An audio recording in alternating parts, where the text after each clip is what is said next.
Hey folks, I'm here on Tuesday, December 12th at about noon. I'll be talking about Mercury Retrograde, which is moving from Sagittarius to Scorpio starting on December 12th. We also have the new moon as I'm recording this again here on December 12th. The moon, well, this is actually a few days ahead, the day after actually, but quite a bit happening, particularly around the sun of Scorpio and Sagittarius. I'm going to be focusing on the Mercury retrograde here, though, as it is a big one. And it's going until January 10th. I have my notes here. And it's going to be passing through what's called the Gandanta point. Gandanta is this point between Sagittarius and Scorpio, very intense placement, where we have this untying of the knot is what it's called, where the energy from the zodiac, which is usually tied together as the planets go from sign to sign, there's usually a knot that holds them together as they go from sign to sign. But between Scorpio and Sagittarius, the knot unties, it loosens, so things get a little murky. So we have this coming up for the next few weeks. And so I'm going to be talking about this in great detail. I also want to let people know that the 2024 Vedic astrology forecasts are here. They're, 2024 is right around the corner. I have been talking about this for a while, but go to 2024 Vedic astrology and get free PDF download of the most important shifts to look out for, and also video forecast. Again, there's going to be eclipses, retrogrades, big shifts happening in 2024, and you're going to want to be ready for them. So again, today we're going to be talking about this Mercury retrograde, and so stick around. Please like, share, and subscribe, and ring the bell on YouTube to get notified of new videos and live streams. Also, leave a comment, share it with others on Facebook, Twitter, or other social media platforms. So you see Mercury retrograde here starting in, this is Sagittarius, then it moves back into Scorpio, and it will pass through this Gandanta point from December 13th until the 25th. It will be in this very precarious spot here where it passes in between the two signs. But the thing to focus on here is the Mercury. Mercury is speech, but what is speech? Well, speech is how clear our thoughts are. Even right now, I'm speaking, but anything could come out of my mouth, right? I could say anything right now. And so when you're listening to someone speak, you're hearing their thoughts. These are their ideas, and the ideas that they're committing to action. There are other thoughts that we don't commit to action. So the action of our thoughts can be something like writing, which is more Virgo and introspective, where we reflect and we go inward and we record the thoughts internally, and then eventually we express them externally. But then once we express them externally, they're usually, words and ideas that we are communicating. Even after we've gathered our thoughts and written them down, we then communicate them outwardly, right? So this is why communication is like the active nature of our thoughts. The inner nature is reflecting on the thoughts and waiting before we just start blurting out anything and saying anything. Like I say, I could be just saying anything, but before I'm saying things, I'm reflecting. I'm thinking about what I'm saying first. There's an internal process first. Even as I just said that, I thought to say it first, right? I thought to say there's an internal process first, and then I said it. So this is what communication is. We're communicating our thoughts. So this is why when people are speaking, you're seeing how their mind works and how they organize things and how correct they are in their analysis and their thinking. And are they just, for example, arguing is something that sounds a lot like thinking, and it is thinking, but it shows the aggravated thoughts. And it's not really intelligence, where we're measuring things and calibrating how much of this, how much of that, and what should I say? And do I understand that when I communicate something, I'm engaging with another? And this whole process of what Mercury is really about and what communication is really about. Communication isn't just one way, it's two-way. If you want to actually communicate with someone and have your communication be effective, have it be respectful, and when I say effective, it means you're communicating something because you want to get something, either from another person or a result, which winds up being about the same thing, because results are also connected to other people. That's why Mercury and Venus are the ones that are so important, not just, that are so important in communication, but obviously communication with other people. But it could also be with, with other animals, with other beings, and also with beings that aren't here in front of us. This is the highest Mercury. This is the highest communication, the sort of communion with everything.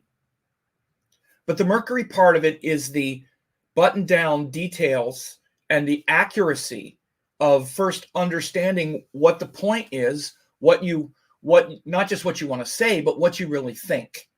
And so when Mercury goes retrograde, we start reflecting on all of this whole process. And the truth gets revealed. It's just a part of the corrective process of the Mercury function, which is to better understand and comprehend life and understand what we're doing, who we are, because how much of your life have you grown, or how much in your life have you grown because of what people have said to you, have reflected back to you after you've said something and went off and said a bunch of stuff. Again, maybe it's not, maybe you weren't thinking very clearly. You weren't thinking accurately. You weren't concerned with, being measured and truthful. And people reflected that back and they said, what are you doing? Blah, blah, blah. And you broke connection because of your poor communication. Or you realize that your communication was an accurate reflection of your aggravated mentality and that you didn't really understand even yourself very well, because you thought, hey, I'm just telling you how I feel. And someone reflects back, no, you're not. You're telling me what I did to you, or you're telling me how I'm this and that. And you're telling me you're just fighting, or you're just confused, or you're not telling the truth. You're using language and words to try to manipulate the situation, not to be truthful. Again, these are Mercury problems, and we don't know this all the time. In fact, many times we don't understand not just that we're a bad communicator, but we're communicating exactly the truth of what we want to communicate. So when someone says they're a bad communicator, in whatever context they mean, it means that being correct and being and considering another person and all of the stuff that leads to good communication is not that important to them, because everyone is capable of, quote, good communication, which doesn't have to do with massive intellect. It has to do with being honest, being truthful. It has to do with listening as much as talking. Again, listening to what the other person also says, not just being in your world of your ideas and then saying them, but it's this whole thing. So the way when Mercury energy evolves and communication evolves and develops, it's through the feedback from others that we usually correct and evolve and develop those things. So Mercury retrograde, you noticed I talked about things like listening, not just talking. That's a big part of the corrective process of Mercury. And the retrograde part is much more related to listening, not just talking, right? The external quality of Mercury, which is when he's moving forward, external, we're talking. We move backwards, we kind of stop a little bit and go, what have I been saying? And so the first thing is look for feedback to come back to you about the things you've communicated or not communicated, your communication, quote, problems. Sometimes a big communication problem is we don't communicate at all. Or we communicate, for example, the silent treatment is communication. Punishing people by not communicating with them is communication. You're communicating something, right? It's just, and frankly, it's just as abusive and punishing, and you know, if that's the intention, as being critical of someone, withholding your attention and failing to communicate because you're trying to punish the person. Now, again, there are times when we just don't want to communicate anymore because someone else has been abusive or something like that. Again, I'm just saying, I'm talking about intentions here. But if when you get your feelings hurt, you take a little bit of pleasure in saying, well, I'm not going to talk. I'll sit here and wait for him to talk to me or her to talk to me. I'll sit here and pout and wait for them to keep trying to talk to me. Again, if that's the motive, which, by the way, we've all done it. I've done it. We've all done it. Even though I'm not like that usually, I'll speak. But there have definitely been times when I'm like, okay, you're going to say that to me? All right, I won't. Let's see what it's like to not hear from me at all. Okay, I don't need to communicate anything to you. And by the way, it's not always done, again, because we're trying to punish the person. But when those things are the motive, we can also realize that, okay, that's part of the communication process too, is withholding energy. And again, sometimes we do it simply because our boundaries haven't been respected, or we have communicated before, like, hey, you know what, I'm done fighting. I don't want to fight with you and argue with you anymore. And I'm not mad, but I just don't want to do that. And then the person wants to fight again, and they're sort of demanding that you communicate that way. Like that's the only way they know how to communicate, is through fighting and, you know, sort of confronting you and then waiting for you to have this kind of contentious communication. And you've made it clear that you don't want to do that anymore. And then they do that and you don't communicate back. That's different. I've had those things happen before. And what I'll do is I will communicate that. I will say, look, it sounds like you want to fight. I've already told you I'm not going to fight with you anymore. I'm not going to argue with you anymore. And like, that'll be the communication. I'm telling the person. And then when I stop and they return with an argument and I don't reply, they think I'm punishing them. They think I'm punishing them by giving them the silent treatment. By the way, they think that because that's what they would be doing if they were ignoring me. If they were ignoring me, it would be the silent treatment. I'm not ignoring them. I'm telling them I'm not going to fight. And then when they say no, fight, and I don't reply, I'm just honoring my word. I have communicated. I'm going down the rabbit hole with this because this is very subtle. These are a lot of subtleties with Mercury energy and communication. And by the way, when I've had those types of things happen, I also know that the other person is thinking that me not communicating through fighting is also in their mind me punishing them. They are thinking that I'm giving them the silent treatment, and I have to just let that I have to let that thing go. I'm not going to try to convince them that I'm not giving them the silent treatment.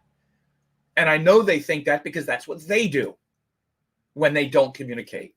So again, I'm being very kind of granular about this because these are the little games. These are the games that we play with Mercury. And particularly as it goes back and forth between this pocket between Sagittarius and Scorpio, this is really one of the least developed places, because Sagittarius is, it's opposite Gemini, where we're fired up more about our opinions and our beliefs and, this kind of righteousness. And then Scorpio, again, is also ruled by Mars, and it's where we're very emotional about our ideas. This section of the zodiac is probably the least favorable for Mercury energy. Probably the best is between Taurus and Gemini, or Virgo and Libra, because it's, very friendly signs. Probably the least is either between Sagittarius and Scorpio, or Pisces and Aries. So this is the least functional place for Mercury to be going retrograde, because we're fired up on, and again, opinions sound a lot like ideas. They are ideas, but it's not using our intellect. Opinions are not the same as intellect. Intellect is kind of like the thing I just did. I just took apart the whole process of communication and motives and thought about it with a lot of discrimination. An opinion about that would be how we get angry that the thing is happening, and then we say, you're wrong for doing this, and here's why. And now we formulate a case for why you're wrong and I'm right. That's very different than trying to understand the situation and trying to comprehend, what are we doing here? Is this really what I even want? Am I communicating fairly also? What am I doing here? Did I really listen to them? Blah, blah, blah. So it's harder to find that kind of intelligence near this Sagittarius Scorpio, both of these signs. So this retrograde is happening again in Sagittarius, then it goes back to very early Scorpio, and then it's in that Gandanta point between these two signs from like December 25th until it turns direct on January 10th. So especially as we get around the end of December 25th to like January 10th, you could really start to see some of these, some of the confusion and strangeness about our miscommunications. And a lot of it is, again, sort of mistaking our opinions to be facts, or, mistaking our opinions to be good communication. Good communication is, here's why you're wrong. Now, again, even in this, I even use the example of being in a situation where you don't feel like you're being heard, and someone, like, you have a different communication style and another person's communication style is much more aggressive. Again, even when I said I don't want to fight anymore, some people want to fight, and I'm not trying to be insulting. Some people, they can't process things unless there's some kind of battle going on. Mostly people that have a lot of Mars, they're ruled by Mars. This would be Aries, Scorpio, or Mars is really prominent, where it's harder for them to not turn things into confrontations. Communication becomes confrontation. They're kind of mixed, or they're like the same, or they kind of can't process things without the confrontation. I'm not trying to be insulting or be degrading. They're just as good people, but after a while, especially, it doesn't work. If you reach a point with that where it's like, look, I don't want to argue about things. I'm tired of fighting about things, right? And again, you have the right to communicate that. That's also communication. And when the situations come up, like if there is a sort of thing like that, because what can happen is you can get mad and just react back. They react and they force you to confront or, to respond to their confrontation. And then you react back. After doing this for a while, again, the Mercury part is like, this is going nowhere. This is not good communication. We're not growing. We're not communicating anything. We're just fighting, and it's hard on me. So again, even having to introspect about those kinds of processes, or like, let's say someone's very judgmental, the sort of judgment is also built into that, because those confrontations are also fueled by judgment. And the judgment part is very much the Sagittarius. When Mercury's in Sagittarius, ideas sound like judgments, right, wrong, good, bad, because of some big philosophy, some big principle. By the way, it's really weird. I just had someone on social media on Instagram. Of course, they were using an anonymous sock puppet account. And I made a very funny post about, the post said, I want to hold you. And then the thing said, yay. And then it was accountable for your actions. And it was like, whoa, whoa, whoa. Like, this was the post. And people thought it was really funny. It's just a general post. And then I talked about some of the astrology now. And one person wound up saying, why are you so aggressive? Literally, the darkness and ignorance and shadowy projection on this post is hard to ignore. Like, why are you always so aggressive? You're so this. And then they think this person was totally aggressive at me, personally, totally making it personal, totally aggressive, totally confrontational. And I just said, I think I hit a nerve. And then they're like, started going off on patriarchy or some other kind of thing. But it was so much fired up about righteousness. Apparently they were fired up the righteousness of the patriarchy or something. I don't know what set this person off. But it's like, again, this is very much Mercury and Sagittarius, and then Scorpio is more the confrontation about it.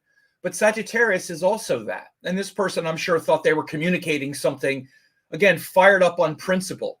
You're so aggressive, so I'm going to confront you because you're so this. Again, this big thing, this big principle. And then I said a few things, and then the principle of the patriarchy. So again, this isn't communication. If they would have honestly wanted to communicate, not just confront me, confrontation, they would have said, again, maybe it's a legitimate, argument. I can be kind of cheeky and maybe, a bit aggressive in a humorous way, but sometimes people don't like it. I mean, I totally get it. But instead of communicating that in that way, where it's a confrontation, again, someone could have said something like, I noticed this seems pretty aggressive. Just wondering what you think about that. Or I don't know, just, invited some type of dialogue. And I would have answered. I'd been like, no, I'm just having a little fun. Sorry if it, I don't mean to hurt anybody's feelings. It's sometimes, my sense of humor is like that or something, which it is. And sometimes you need to bust through, to get through the sort of noise of just the kind of new age, fluff. So sorry if it hurt anybody's feelings. That's just my, it's just my way. I'm a bit of a brat or something, which I've said this stuff before, right? But someone just starts calling me names. It's kind of like, anyway, so it was a good case study. And this is the kind of thing to watch for with this Mercury retrograde. These are the kinds of things to be looking in your environment. How are you actually communicating? Are you more confrontational than you think? Again, I've also noticed men tend to be more confrontational externally. Women tend to be more of that passive aggressive, withholding communication. Oh, I'm going to give you the silent treatment now and see if you keep trying to pry me out of my hole because you said something I didn't like, you upset me, so now I'm not going to communicate at all. And again, when someone does this, I'm like, okay. I mean, I have standards too, whether it's friendships or dating or whatever. If people, the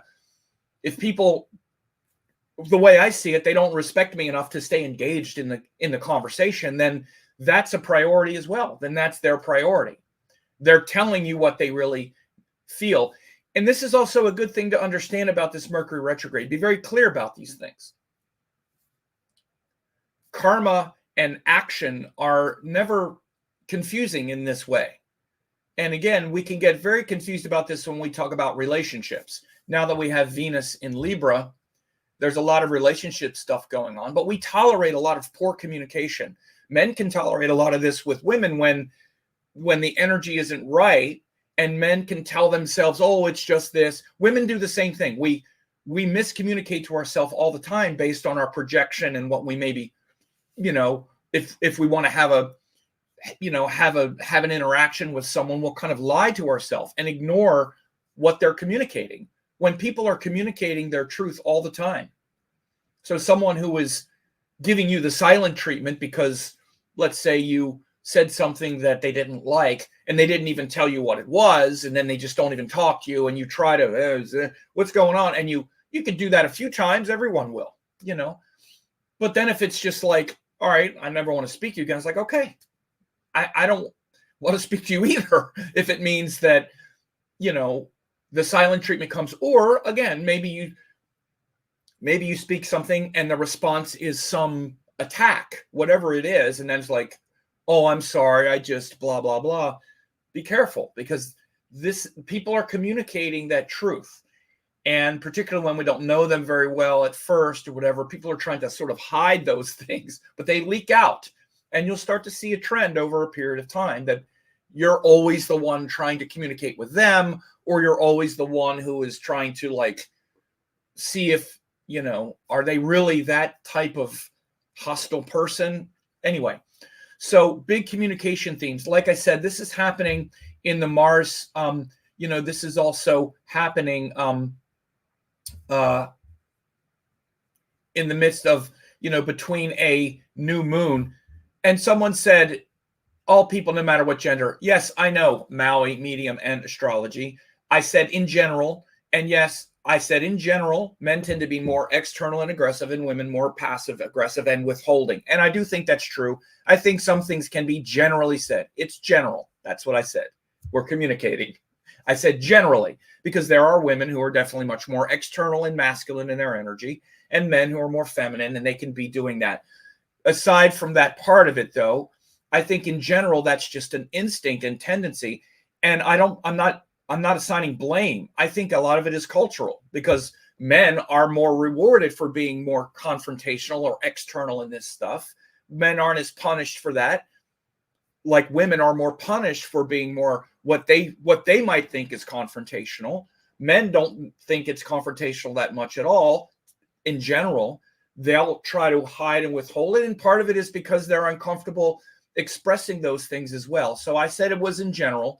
And so again, that's why I say things like that. But we can't always dance around saying things that do generally track. And I do think it is a general tendency for men to be less guarded about speaking, for like overdoing it, and women for underdoing it.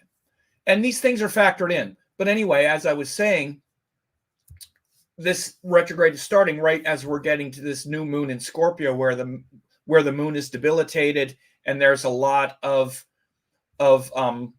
stuff going on. By the way, I know this lady, so I'm saying this to her. So she says, "Om Sam, yes, I know her. I know you, Aquarius. I know who you are." So anyway, this, feelings can be a bit intense right now. Anyway, as these things are starting, and then what's going to also happen is Mars and Mercury are going to cross on that Gandanta point. They're going to cross like this. Mercury is going to go backwards over it, and Mars is going to go forward. So again, as we get around Christmas, the 25th, later in the month, this Mars Mercury are going to get very combustible around this end of Scorpio and this Gandanta point. What the Gandanta is where the energy gets loose, where it doesn't stay coherent. It's like untying the knot. That's literally what Gandanta means. And again, this is also happening. This new moon in Scorpio is we're starting this new cycle of really looking into that sort of dark underbelly and our triggers and paranoia and things like that. So we need to be very careful about this Mercury retrograde happening, where we can be quite fired up about our opinions.